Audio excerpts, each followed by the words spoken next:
be another point five, the gospel show. I'm a promoter, artist manager. I do a lot of different things. I'm even a probation officer by day.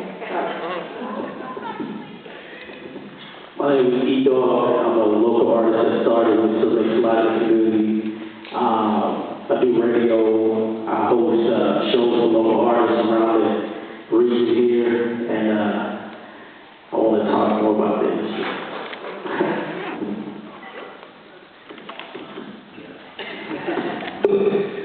My name is Ibrahim Radwan. I'm the founder of Spitter.com, local entrepreneur, and with a strong marketing background. Yeah, my name is Javon Mandier. I operate Sports Life Music Group. I'm also a Seattle Music Commissioner. At Sports Life, we are a record label. We manage a handful of artists in town.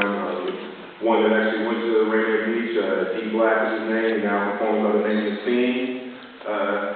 Yeah, that's pretty much it. And I've already got a microphone for long enough.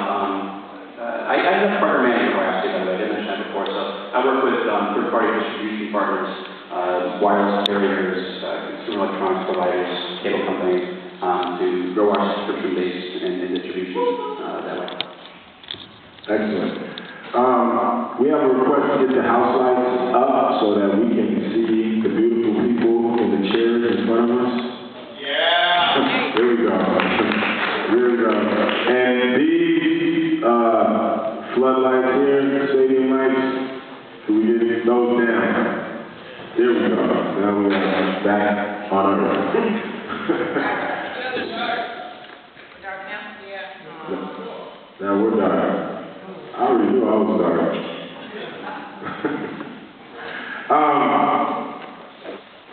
So I'd like to just start with the first question: is to get what are your initial responses to the infographic, what you saw in the infographic and the presentation, and how does that resonate with your experience and the things that you're doing now? And E-Dog, you said you want to talk about the industry, so maybe you can kick us off with that.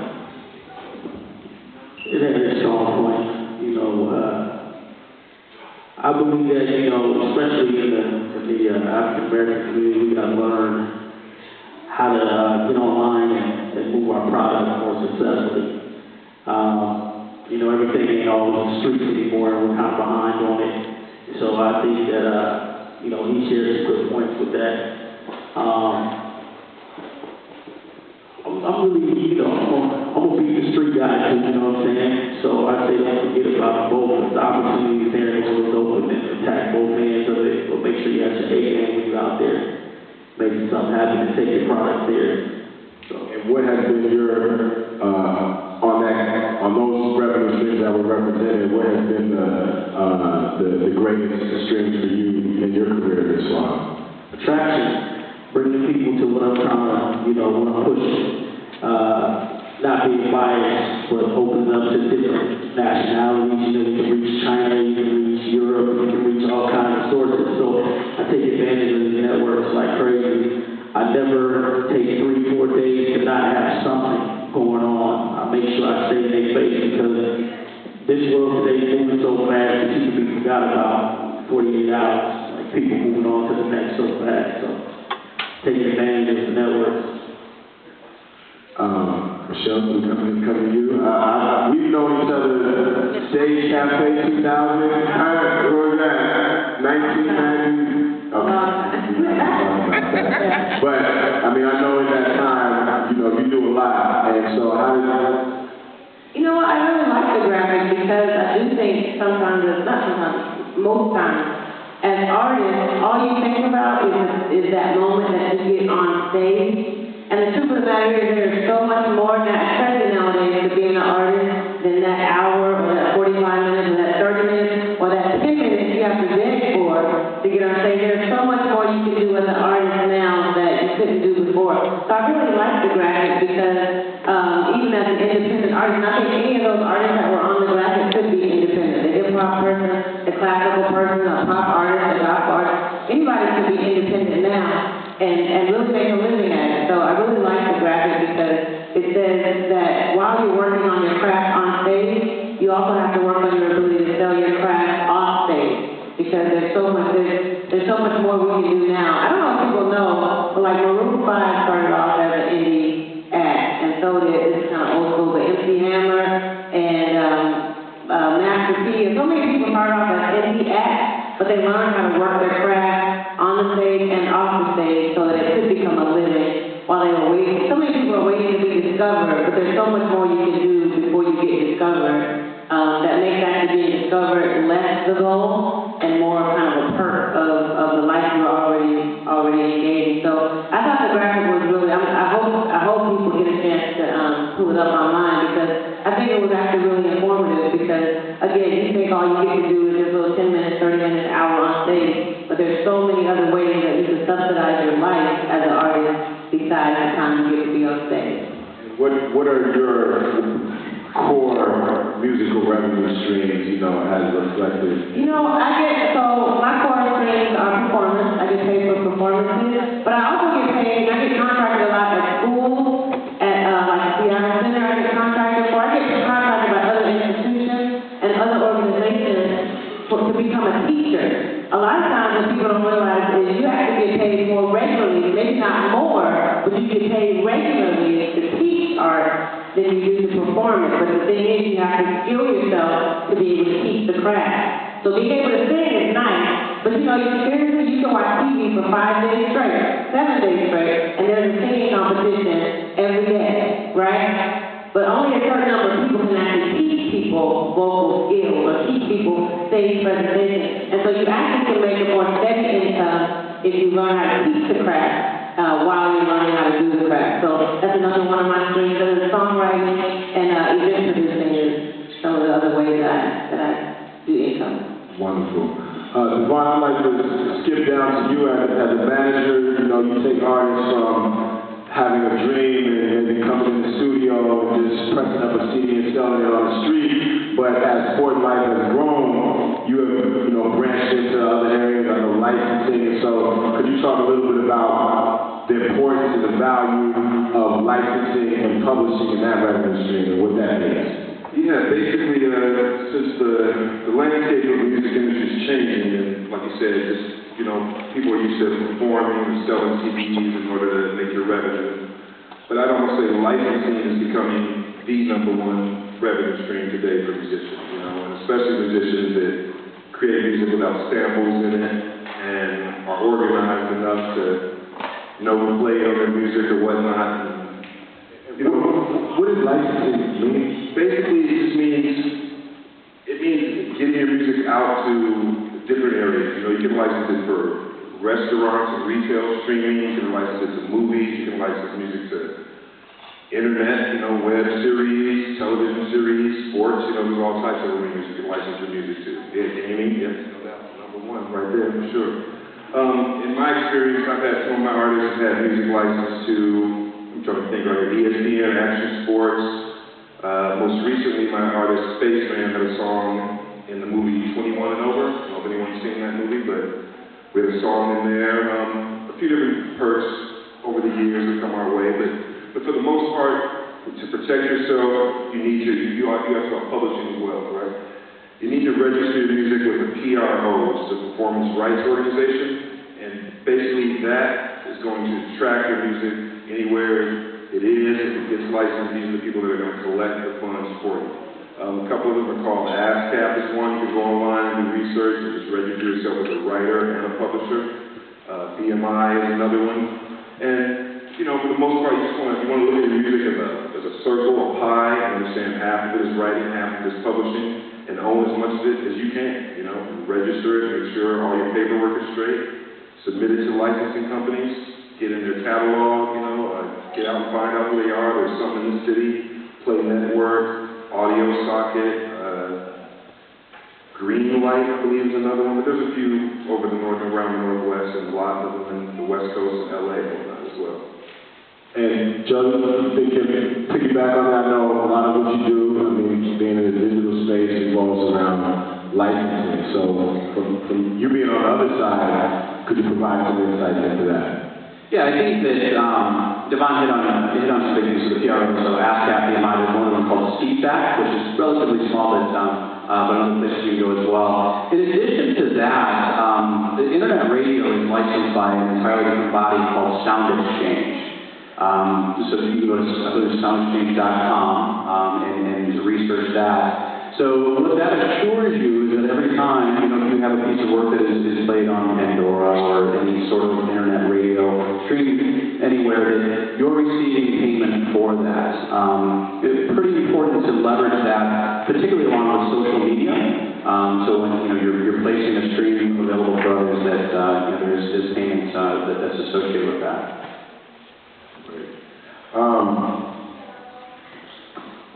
Aaron, you mentioned that you produce events and manage. What are some of the things that you have seen with the artists who are successful in being able to book shows and those who may not be as successful? What are some of the positives and negatives, tips that you can give to artists that is seeking live performance gigs? Just building their fan base. That's big. Making sure that you have that fan base, whether you're constantly on social media, Facebook, Twitter, all of that. And really going out there and really being visible. So a lot of times, artists sometimes they kind of sit back and think that someone else is supposed to kind of go out there, which they do. You have your people that go out there, but you making yourself available, being out there, being known, so people can, see who you are. So when you're out there and you have a show, people are going to want to come, making sure your music is available, making sure people are able to hear your music. So that's real important. And what makes you want to work with an artist? Just their how hard they're going for themselves. I think seeing them out and I work with some artists that don't live here in Washington, so and they're out there hitting the pavement hard. So they're out in the streets, selling their CDs. They're online doing their thing. They have shows. They're everywhere. They're visible, and so they're working just as hard as I'm working, if not more. So that's real important. Yes, absolutely. And feel free, anybody can jump in on any of the points. I think the absolute best thing you can do to gain an audience and to do good promotion, the best promotion ever is good shows. Is a great show. You can go on Facebook and Twitter and all the other places and just because people want to see what you do, you can get 100, 200, 300, 1,000 people to come to your show. If they come to that show, and that show is whack, they won't be at the next show. Right? So the best thing I see a lot of people now get managers and marketing teams and street teams and, online networks. Everybody has ways to get the word out, but then when people come to your show's not good. And I feel like I'm being all hard, but I don't mean to. I'm just telling you. You wonder why the second show nobody came. It's because the first show wasn't that good. And so I would say the best thing you can do to promote yourself is to consistently, regularly have great shows, have great products, and have great performances. Because even when you're not talking about you, other people begin to talk about you. And you want other people talking about you more than you have to talk about yourself. Definitely. Okay, all right. Church said amen. Okay. You've seen them come, you've seen them go. You're shut the stage down. You have a new series where you provide a platform for artists and everybody's the next, whatever they're the next, right? So, what do you see? What do you see that those that shoot themselves in the foot versus those that are doing good business to grow their career?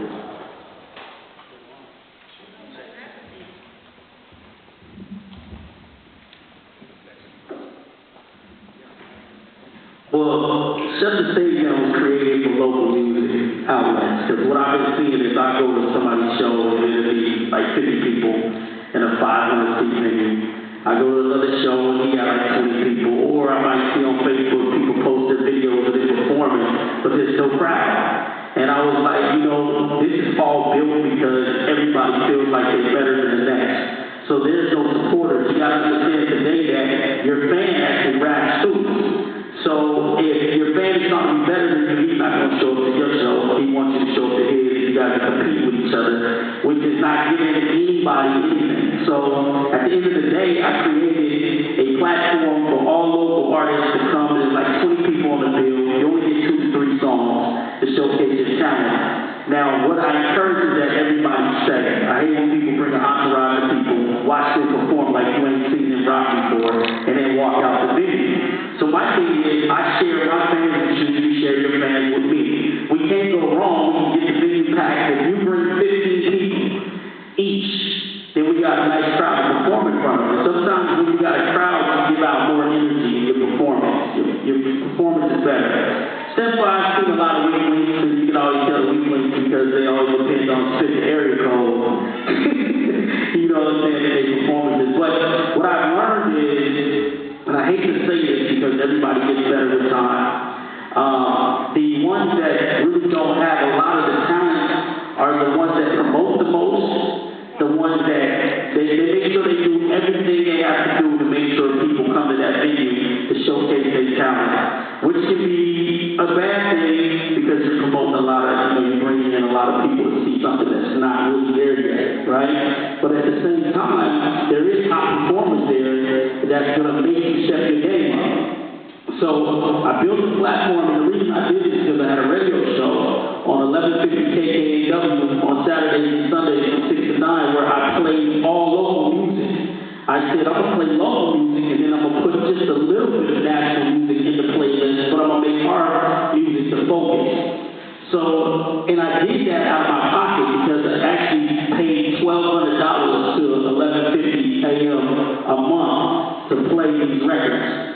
But then again, I found out that all these supporters were the ones that were less fortunate, that had all the talent, that would send in the most records. All the guys that had the most talent would think they already made it and will feel like, I don't really need him. And it's a virus going around today. So my thing is, I almost wanted to give up because, when you work so hard, you feel like, man, I don't want to give up. And it's sad being, and I want to say this, being African American is almost like you don't get your respect due until you pass on. And I hate that because it's like it happened with Jimi Hendrix, it happened with Tupac. It's like, we need to start getting behind each other, supporting each other. You rap, I rap, that don't mean nothing. It's all about creativity and make something that means something. Stop making stuff that don't mean something. Because what I see today is artists making music for today, and we forget about it tomorrow.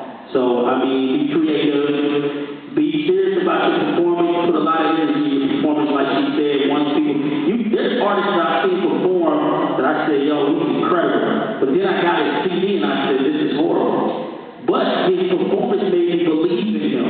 So it made me at least take a chance on him. Some people, your performance is whack and you might got a hot album, but I would never know because I won't give you that second chance. But basically, I just build platforms for local artists to make sure they got outlets that showcase their music to the right people. Yeah. So Ibrahim, we touched on the digital space and where that's going, and I really wanted to have you on the panel because you kind of represent another aspect and other opportunities in the related to music, just like Jody does. So could you just take a moment to speak about what the Spitted.com platform is, and then dovetail back to the marketing piece, because I know you have a background in marketing, and you give a lot of great analysis of where artists, are lacking. Yes, we'll do that. Spitted is it's a social media site and online marketplace for hip-hop. The goal is to bring hip-hop back to its lyrical roots. So every MC starts off as a sucker MC, post content. You move up in rank and you become a god MC. And all along the way, as you drop hotter content, you can battle and collaborate with other MCs across the world while buying hot items from different boutiques across the country. I wanted to bring hip-hop back to a social conscious level. And that's what the goal was. We're kind of buried. Good quality hip hop and quality music has been buried by the typical content that we're getting out here, which is it's not good for kids, and it's not necessarily forward moving. So we want to bring it back to like the days of not just PD, KRS, but just the variety of hip hop. We don't even really have a party hip hop anymore. We just have pretty much one style of hip hop. My background is marketing. I'm a marketing, I wouldn't say, I'm a marketing expert. I pretty much know marketing like the back of my hand. And the goal here, with just as a musician or as anybody is, but since we're speaking about artistry, is you have to hone your craft because you are the business. Just first and foremost, you are the business. So you have to get better and better, take critiques. You have to pivot like in any typical business. You got to pivot and make adjustments to be better. One other thing that was huge here was the infographic. I do want to say that was an awesome infographic. And the reason why I say that is because when I was looking at it, I saw a few things. I saw diversity, and I saw opportunity. Diversity meaning that you have to be diverse in generating revenue through different channels. You got to have multiple channels of marketing in order to generate revenue. It's not just, I don't even buy CDs, to tell you the truth. When people say, hey, I got the CD, I might buy it, but in most cases, you might need to create something where I can just download it real quick off of my phone, and you might need to pivot or change. So you have so many strengths. You have to sell shirts, you sell products, you do multiple things. So that's diversity that you have to have in marketing. And the opportunities are there. With all of these different channels, if we analyze these different channels of revenue, you have to analyze that and make adjustments accordingly. And lastly, as far as marketing goes, with that infographic, and the reason why I'm focusing on it is data. Marketing is all about analyzing data. Like each artist has different channels of receiving money, getting their base invigorated, and a lot of times you make a lot of money. Like I made $10,000, but how did you make it? Who was your primary? Where was it coming from? And so that goes back to like if you have maybe 100 fans, you're getting all your money from those 100 fans rather than the 10,000 marketing team. You put focus on that 100 fans because it's better to have 100 people that love you than a million people that kind of like you. That was from Dan Martell. He said that the other day, actually. And so it's about invigorating your base and marketing to your base and expanding from that base and staying authentic. So when it gets back to like just advertising, I do social media social media, online marketing, and everything. All of that has to do with data. So everybody has data. So you grab data from all these different places to get information, but then you have to break it down and say, this is where I'm getting the bang for my buck, and you blow that up, and then you expand from there. All the while, you have to improve your skills in all these areas somewhat, so you can know. Some people have the budget to hire a company, but sometimes you don't. So again, it goes back to you honing your skills. You got to figure it out. So the whole process was in that infographic. It's about data, it's about opportunities, and it's about analyzing that data.